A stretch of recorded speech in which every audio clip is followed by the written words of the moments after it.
Yes, but I'm not singling out any particular white lady. I mean, and I do call them ladies. I call all females ladies because that's what they are, or should be, or that's what they should be called. And for whatever that means, I try to be as courteous and polite as I can. And that's to white or non-white.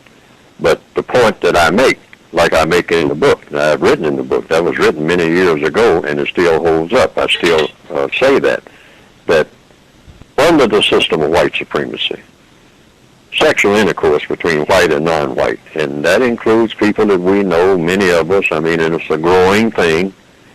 Many of us know people personally, and many of us have family members, quote, unquote, that's what we call them, I mean, who are white, who are so-called, quote, unquote, married into the family and all like that.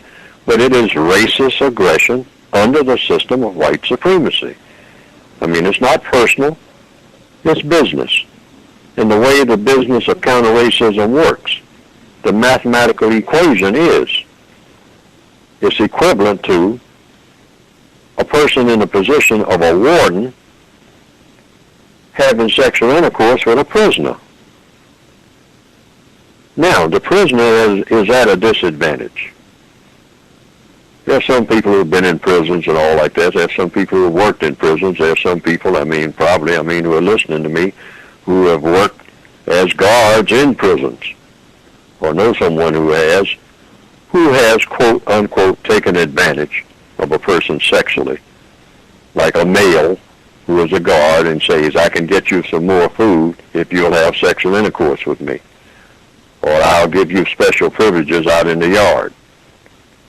And the female says, well, I'm going crazy in here. I mean, if you can get me about 3 or 4 more hours on Sunday out in the yard and whatnot, where I can get some fresh air and whatnot, and some better food and whatnot, then she agrees to it.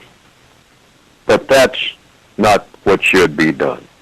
That's taking advantage of a person because they have a weaker position. And you don't take advantage of weak people.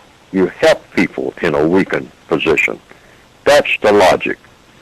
So as long as we have a system of white supremacy in place worldwide, for a white person to go so far to satisfy themselves, because, that's what they're basically doing, to satisfy their own needs or wants, they go so far as to have sexual intercourse with a person who is at a disadvantage. And that's whether the person is male or female. Doesn't matter. It's a male person who, a white female, says, hey, I want to be with you. I have sex drive for you. I want you to satisfy my sex drive. Or if it's the reverse, the male person says he wants his sex drive satisfied by the white person. It's still the same as, more or less, the sexual urges of a child going to what we call a grown-up person and saying, I want to have sex with you. Or the grown-up person telling the child, I want to have sex with you. And they actually do so. Now, it shouldn't be done. Why? Because it's not an equal situation. Sexual intercourse is between equals. It should be reserved between people who one person has just as much power as the other. Otherwise, what you have is, at very least, a molestation situation, or you have what they classically call rape, because one person is taking unjust advantage of another. It's not equal. We're not in a world of equality between people who are white and non-white. And that's the reason for that. And that's still holding true. Doesn't make any difference whether the people declare that they're in love with each other. And there's never been a love or never will be a love.